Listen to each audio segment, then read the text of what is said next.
technologies that are of high strategic importance, as well as in sectors that are relevant for economic security.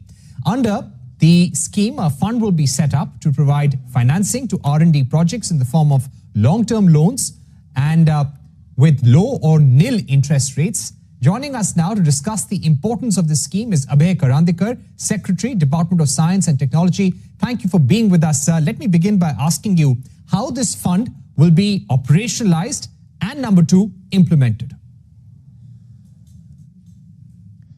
So, Research, Development and Innovation Scheme, which was approved by the Union Cabinet on 1st of July. So, this will be operationalized as a special purpose fund within Anusandhan National Research Foundation. So, Anusandhan National Research Foundation was operationalized last year.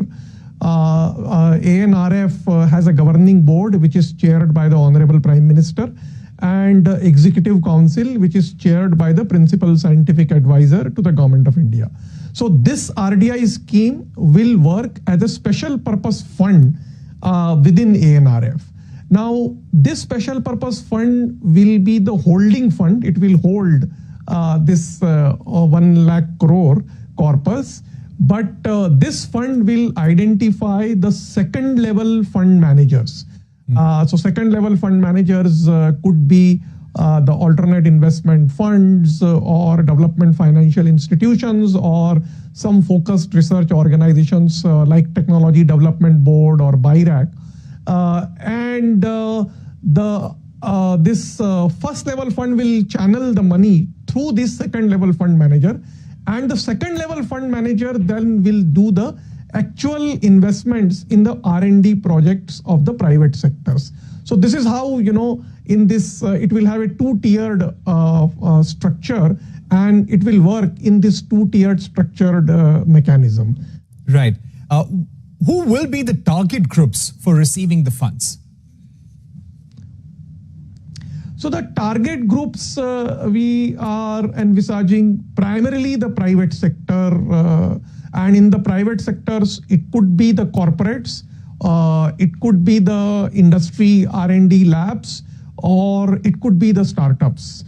Now for corporates and industries, the funding assistance or the financial assistance will be largely in the form of concessional loans. For startups, it could be both loans as well as equity. Under this fund, no grant will be given. No grant will be given to startups. It will be mostly, concessional loans, equity, or a combination of that. Right. What is the kind of technology or the sectors where you would like to focus with this fund, sir? What would be the priority 3 to 4 sectors according to you? Yeah. So I think I just wanted to mention here that one of the major objectives of this Research, Development and Innovation Fund to spur the research in private sectors in some sunrise sectors. Now, it was, it is a general sort of belief that a cutting edge technology development in these sunrise sectors, they have a long gestation periods, and the return on investments on some of these cutting edge research and development and technology development may take a longer time. It is sometimes, uncertain also. So there is a lot of uncertainties involved. And as a result, therefore, the private sector investments in these sunrise sectors, and these sunrise sectors, they could be, the energy transitions, or they could be the biotechnologies, or they could be deep tech like quantum or robotics or space or, defense sectors. So it could be, one of these sunrise sectors where, cutting edge technology development requires a longer gestation period. So, and therefore our private sectors were actually hesitant to invest in these sectors.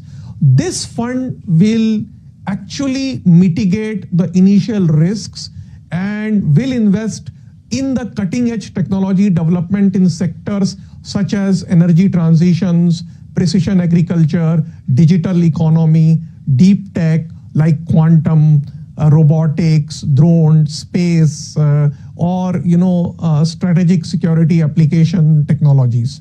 So I think these are the sectors currently we are envisaging where it is very important for our country to develop strategic autonomy and develop indigenous technologies. Right. So this means, sir, the government will be open to picking up equity in companies as well as startups? Yes. I think under these initiatives, we will be also, setting up deep tech fund of funds, and through that deep tech fund of funds, equity in the deep tech startups will also be is also envisaged. Yes. Right. Now, when you say a deep tech fund of fund will be set up, what would be the quantum of that fund within this larger bracket of 1 lakh crore? So, the 1 lakh crore is the total corpus that, Honorable Finance Minister had made an announcement last year. In this year, 20,000 crore allocation has been done. The remaining, fund will be allocated in subsequent budgets, as we start deploying. Now, the exact allocations of this, how much it will go to the deep tech startups, in which sectors it will go, how much it will be given to the private sectors, R&D projects or corporates. These decisions, are currently being worked out. And as I mentioned, Anusandhan National Research Foundation, ANRF, it will be set up as a special purpose fund within ANRF. ANRF has an executive council that will be providing the overall superintendence over this fund. So all these decisions we will be taking up in the coming months, identifying the scope and type of the projects and also the quantum of funding that will go into various sectors. Right. Now, when it comes to benchmarking or setting up a criteria for the companies, which will be a deciding factor for the government, could you give us a sense if there is any thinking on the kind of companies or the benchmark that will be laid out for identifying them?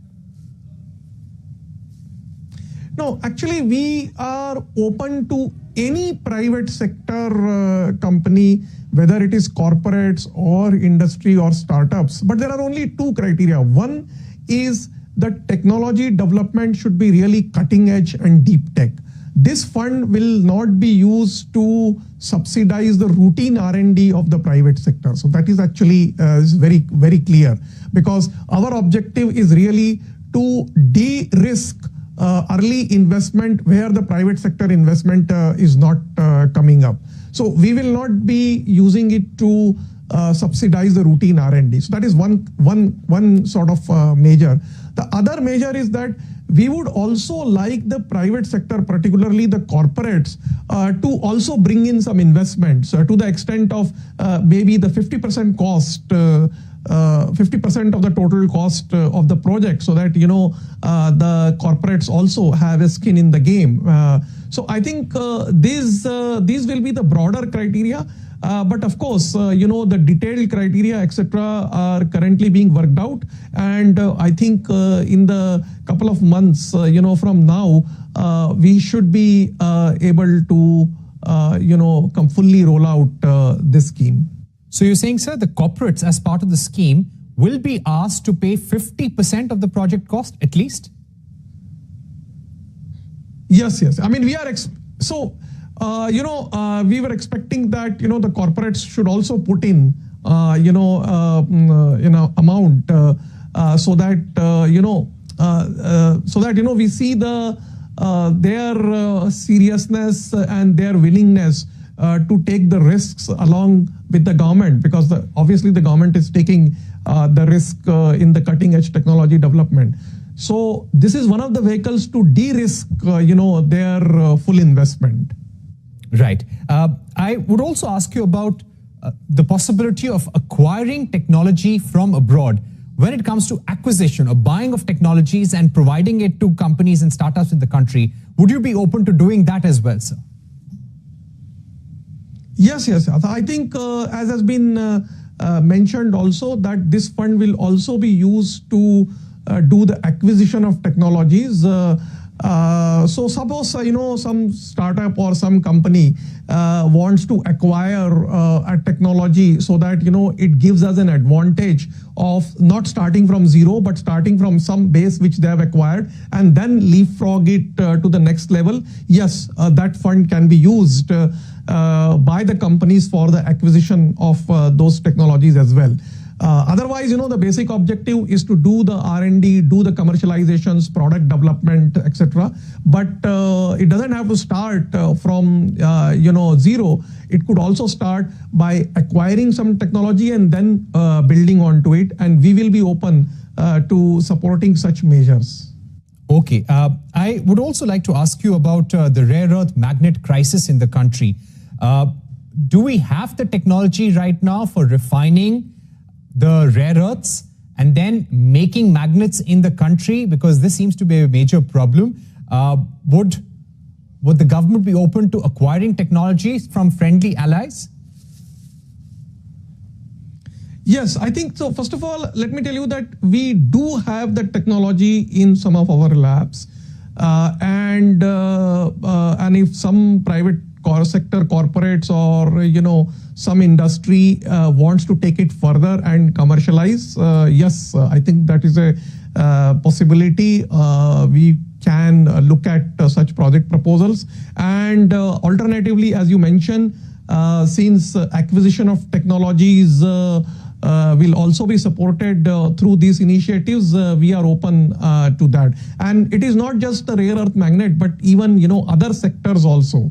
And these sectors include whether it is in the quantum or whether it is in robotics or whether it is in the space or whether it is in the defense sectors or whether it is in the biomanufacturing and biotechnologies. So in all sectors, this fund will be open. I think there is only one important criteria, and that criteria is that this fund is really meant for supporting the deep tech R&D, cutting edge R&D, where earlier the investments from the private sector is low because private sectors are shying away from investing because of the long gestation period, because of the risks involved. And these sectors actually require patient capital, as has been mentioned several times. And this is, the government's bold initiative to provide that patient capital to the private sector. Okay, my final question to you, sir, would be, will this be a limited time frame fund subject to the availability of funds within the 1 lakh crore corpus?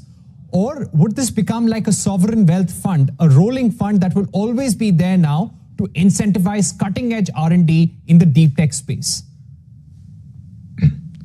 Yes, I think we hope that this fund will be able to generate returns, because once you invest in, let's say, startups, we take equity, or once we give it to corporates, we hope that we will get these returns. We are, of course, expecting that we will get the 1 lakh crore return back, but even more than that. And then that can be rolled into the future projects. As you know that what is today sunrise sectors may change after 5 years. So that may also, we can also make, those changes as well.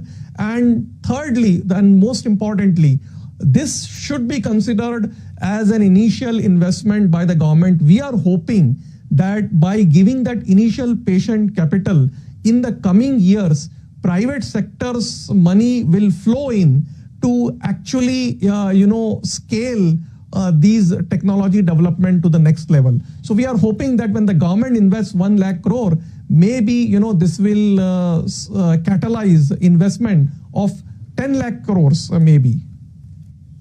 All right. So that is an important point, sir, that you're investing 1 lakh crore in R&D. You would expect the private sector possibly to make more investments, perhaps even to the tune of 10 lakh crore rupees in R&D. Thank you so much, Professor Karandikar, for joining us here on CNBC TV 18, giving us a very comprehensive view on how this policy is going to work.